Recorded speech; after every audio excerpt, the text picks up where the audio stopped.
असांजी जनरेशन खे कहिड़ी शइ जी वधीक ज़रूरत आहे, मुल्क खे कहिड़ी शइ जी वधीक ज़रूरत आहे, या वरी अगरि असीं अहिड़ा ख्वाब ॾिसूं था आउट ऑफ कंट्री वञिणो आहे या असांजो ॿारु आउट ऑफ कंट्री ताईं पहुच या रसाई करे सघे त असीं उनखे कहिड़ी तालीम ॾियूं, कहिड़ी शइ उन जे लाइ इन फ्यूचर बहितर साबित थींदी। सो अहिड़ा कोर्सिस अहिड़ियूं डिग्रीज़ असां वटि बि मौजूदु आहिनि, पाकिस्तान में सिंध में बि मौजूदु आहिनि। ऐं ख़ासि करे गवर्नमेंट जेतिरो कमु करे थी इन हवाले सां पंहिंजी यूथ खे फैसिलिटेट करण जे लाइ या वरी एजुकेट करण जे लाइ जेतिरो गवर्नमेंट कमु करे थी उहो सभिनी जे साम्हूं आहे। असीं बिलबोर्ड्स ॾिसंदा आहियूं, असीं पम्फलेट्स ॾिसूं था उन्हनि जा, असीं जॾहिं बि गूगल खोलींदा आहियूं, जॾहिं बि असीं पंहिंजो फेसबुक या इंस्टाग्राम या कोई बि असांजो पेज आहे असीं खोले ॾिसूं था त उते का न का अपॉर्चुनिटी यूथ लाइ पई आहे। यानी कि उन्हनि में एज लिमिट बि ॿुधाई वञे थी, उन में कोर्सिस बि ॾिना वञनि था फ्री ऑफ कॉस्ट। तव्हां कोर्सिस कयो, AI सिखो, रोबोटिक्स सिखो ऐं ChatGPT हलाइणु सिखो। आहिनि छा इहे शयूं, कीअं यूटिलाइज़ कजनि थियूं पंहिंजी ज़िंदगीअ में ऐं इन्हनि मां फ़ाइदा कीअं हासिलु करे सघजनि था, अॼु आहे इन सभिनी शयुनि जो दौरु। जी इम्तियाज़। बिल्कुलु ईअं आहे। ऐं अव्हां ॾाढी सुठी ॻाल्हि ॿोल कई, पर अव्हांखे ख़बर आहे त गूगल हिकिड़ो ॾाढो सुठो ब्राउज़िंग सॉफ्टवेयर आहे। जी। इन ब्राउज़िंग सॉफ्टवेयर वसीले पाण ज़िंदगीअ में अनेक मालूमाती शयूं हासिलु करे सघूं था। पाण 15 साल पहिरियां ॻाल्हि ॿोल करियूं त असांखे तालीम हासिलु करण जे लाइ तमामु वॾो पंधु ऐं सफ़र करिणो पवंदो हो। डेली बेसिस ते क्लासिस अटेंड करणा पवंदा हुआ।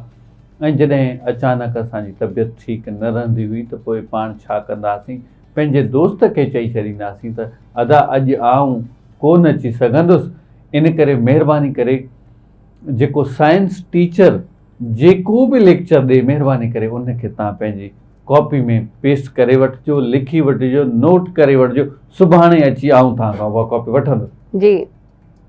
मतिलबु एतिरी परेशानी हूंदी। पर अॼुकल्ह अव्हांखे न सिर्फ़ु तालीम गूगल जे ज़रिए, यूट्यूब जे ज़रिए, ऑनलाइन कोर्सिस जे ज़रिए मिले थी, पर यकीन करियो कोर्सिस जी जेका डिग्री आहे, डिग्रियूं जेके पाण यूनिवर्सिटी में 4 साल लॻाए 6 साल लॻाए मास्टर्स अगरि करणी हुजे त पोइ 4 साल खां पोइ 2 साल जी करणी पवंदी। पर अॼुकल्ह गूगल जी ते मुफ़्त कोर्सिस अची विया आहिनि।